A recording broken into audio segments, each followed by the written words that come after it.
Why do I have to coax you every night that you take a principled position on the subject, not on the Newshour, but in a press conference officially called by the Congress party, addressed by all your senior leaders? That's a question that you have to ask yourself. Let me answer that. No, I'm going to Siddharth Varadarajan now. No, let me answer that.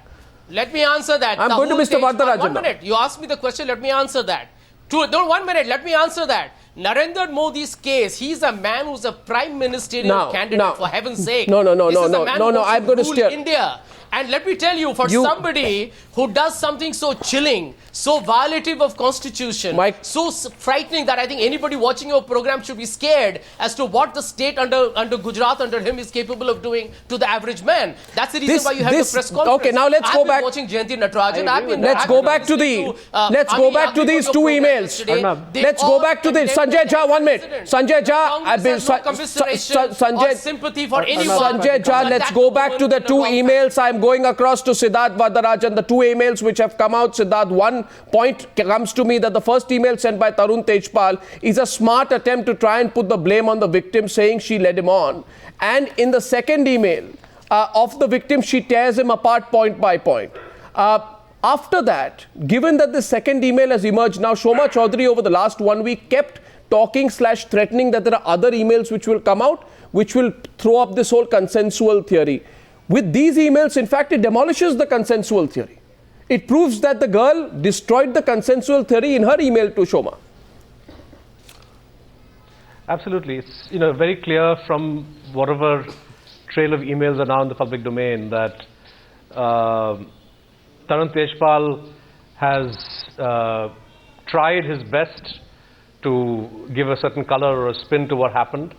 In fact, even before the emails leaked, what we know from the exchange of text messages, there was also a similar attempt to cover up what had happened. And at the end of the day, however, because the young woman has stayed firm and has been very clear and insistent, you have a situation where in the public domain today, you have emails which clearly speak of Mr. Tejpal having transgressed legal norms, moral, social norms, ethical norms. And at the end of the day, no matter what backstory is attempted to be provided when this matter goes to trial, or by airing things in the media, I don't think this is going to alter the basic contours of this case. To come back to what you were discussing earlier, I think it's really silly that political parties have jumped into the fray on this. Of course, it's primarily Mr. Tejpal who's to blame, because Tejpal from day one, even his so-called, the lacerating, the letter of atonement, sought to couch his own actions, within the larger persona that he believes he possesses as somebody who has expended blood, sweat and tears to bring justice and secularism and all of these sort of things.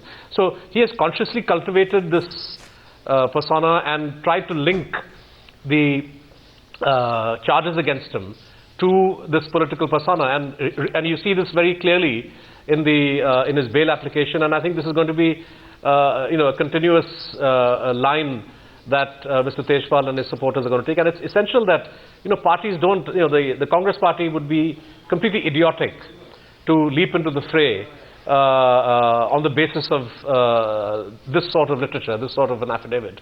And I think the BJP, the more it tries to politicize, I think the more ordinary people are going to feel revulsion, because you think the BJP is trying to politicize? A man in a position of authority, who and the victim, the woman, accuses him of abusing his position of authority to sexually assault her, the charges of rape. So this is we shouldn't, by introducing politics, you're taking away from the enormity of the alleged crime. You're taking away from the specifics of the situation, because at the end of the day, let's not forget, this is workplace sexual harassment and assault, which needs to be addressed. So the more that parties politicize, I think they're doing a great disservice. I totally second that. The case of this young woman, but I think widely, the wider issue that is involved here. I totally and completely second. I'm going to come back to you in just a minute. I see your hand go up there, Vrinda, but I'd like to go to Dalip Tahil and Ajay Bose, and then we're opening it up. By the way, it's open debate round. You feel free to come in. You see, Tejpal in his mail writes, Ajay, he writes, and I quote, that you have made it clear that I read it all wrong and I will not dispute it. He says, I will not dispute it, I will not underplay your anger and hurt. if that is what he wrote then, why is he now disputing its version, her version?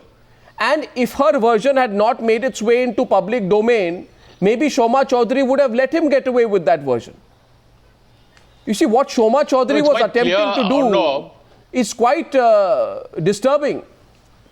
No, it's quite clear, Arnab, that Tarun Tejpal has more and more compounded his guilt. The more the revelations, we find that Tarun Tejpal has really in tightening the noose around his own neck, and it's quite clear. But I just want to make a larger point here.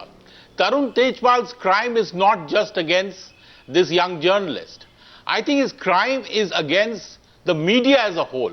I think we in the media, I as a journalist of 40 years standing, I feel ashamed because we preach, we lecture everybody, we criticize prime ministers, presidents, we make sweeping comments, on social issues. And what has Tarun Tejpal done himself? What kind of credibility would the media have? Let me tell you an anecdote. A friend of mine was telling me that a journalist tried to get a flat a couple of days ago, rent a flat in Delhi. And the landlord seemed initially very clean, but then got back to him and said, my wife says this is a journalist and I've got daughters, so I better not actually, rent this flat out to journalists. I think he's brought great shame to the media. And I feel very, very angry about this. No, I've just received another email, by the way, ladies and gentlemen. This email has come from Shoma Chaudhury. It has been put out and it's dated, I think today is the 27th of November. And at 13 minutes past 8, Shoma Chaudhury has written another letter. She writes this to the victim. This is the latest letter. With your permission, I'd like to read out parts of it before I go to back to Vrinda and get Dalip Tahil into this. You see, she's making a long argument here. And she starts by saying it is unfortunate that your resignation comes in these circumstances, etc., etc. But the bottom line is this, that she again defends herself. The most shocking part is that once again, instead of saying that I did the wrong thing, my approach was wrong, Sankarshan, she again defends herself. She says, I took strong steps to ensure there could be no silencing of the issue. She was silencing it. She was allowing him to get away with a 6-month laceration, but she says, I took strong steps. All the time. No, and she says here that that you mailed wanting phrases changed on 21st November after the press storm triggered by the leak. By then, she says, events were too fast-paced to address your concerns. So she says, that, in other words, she says that I went ahead saying all the rubbish that I said because there was no time to respond once the story was out there in the media. Then she says the suggestion that I am involved in any attempt to intimidate you or your family is untrue. The same goes for your claims that I am indulged in character assassination or slander against you. From the moment I received your complaint, my actions, which in this case Sankarshan constitute cover-up, effectively were driven by an outrage on your behalf, urgent concern for you and a desire to assuage your sense of injury.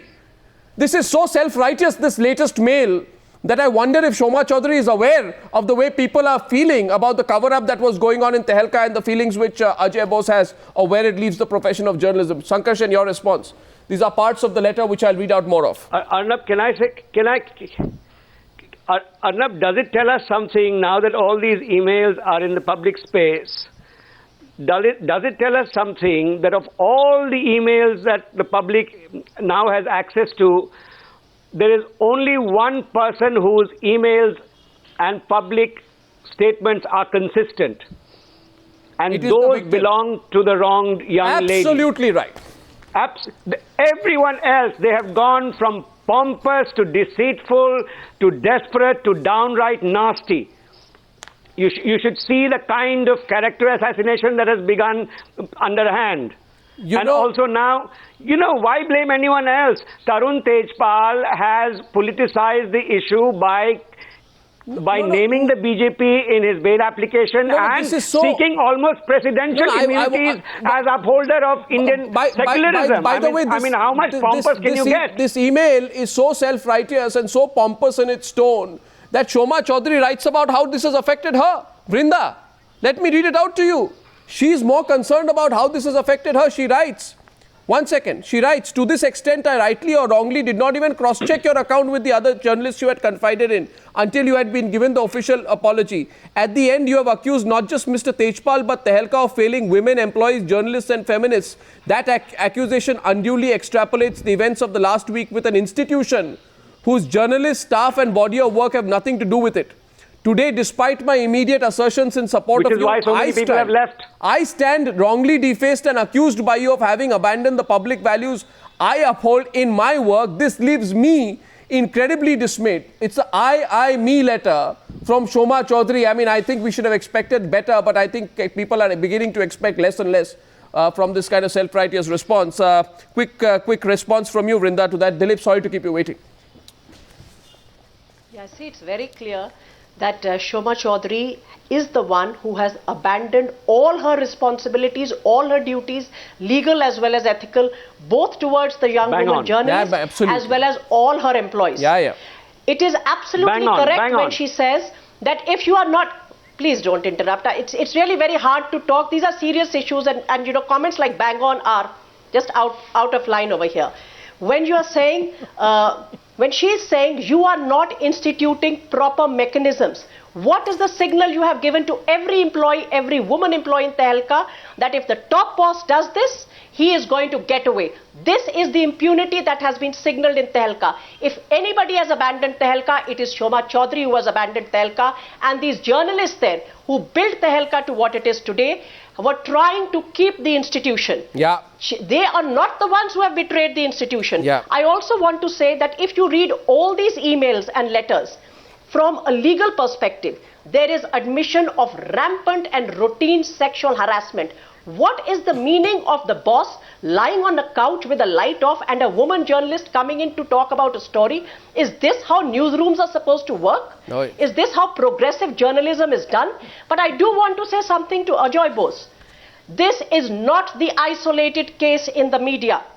What this young woman journalist has done is to give a wake-up call, just like the law in turn has given the wake-up call to the legal profession. It is not to say that this is an isolated case. There is sexual harassment of various kinds across professions. Now, I just want to go back to Dalip Tahil with your permission. And we need to do something about it. I think Ajay Bose agrees with you. Ajay Bose agrees with you, and more power to what you've said. And actually, I applaud you, Vrinda, you know, for taking a firm position, because sometimes, you know, it is the more difficult challenge. And I'm saying this, I rarely play any compliment. That is what BJP and Congress does. I think that is what BJP and Congress does. I think it is. Person on the panel was we should not do that. Don't do that. Exactly. Journalists, lawyers, independent activists should not do that. That's fine. I applaud you for that. Now I go across Dalip Tahil. I was told initially that you had some sympathies for Tarun Tejpal. I hope I was wrong, but I also hope that if there were any, they would have disappeared or vanished, evaporated in the last 35 minutes of our conversation. Arnab, thank you very much for including me in this debate. Let me tell you, first of all, steady on there. I'm not protecting or trying to cover up or trying to talk about anything else apart from the fact that we talk about self-righteousness, but I think the bigger picture that comes to me is, as a society, long before all the evidence has even got to the judicial stage, long before, it was only today that I heard the Goa DIG of police say that the statement from the alleged victim has come to him, and the statements, as you said, the statements from Mr. Tarun Tejpal have come today. But in the interim, from the 16th to now, the point is that before it has all gone to a place where the courts should decide, and if there is something that has been so untoward and a heinous crime against a woman, the person should be punished. But before that has happened, as a society with all our panels and everything, we've hung, quartered, and absolutely finished the person off. I mean, you know, this is what do you mean? A very dangerous aspect. One second.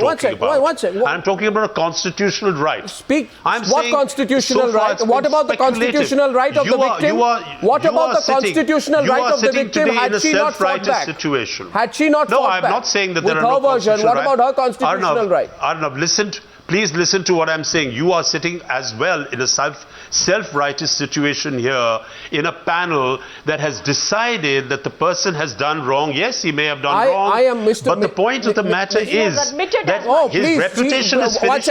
His business is finished long before this has even come to court. Only one who has been self-righteous. I'd say to you one thing, because Vrinda and Sankarshan both want to respond to you. I say with you, and I have always held you in the highest respect, but I want to say tonight to you that I openly question the logic in your argument, Dalip Tahil, because he has himself admitted that he did it. He admitted that he did it.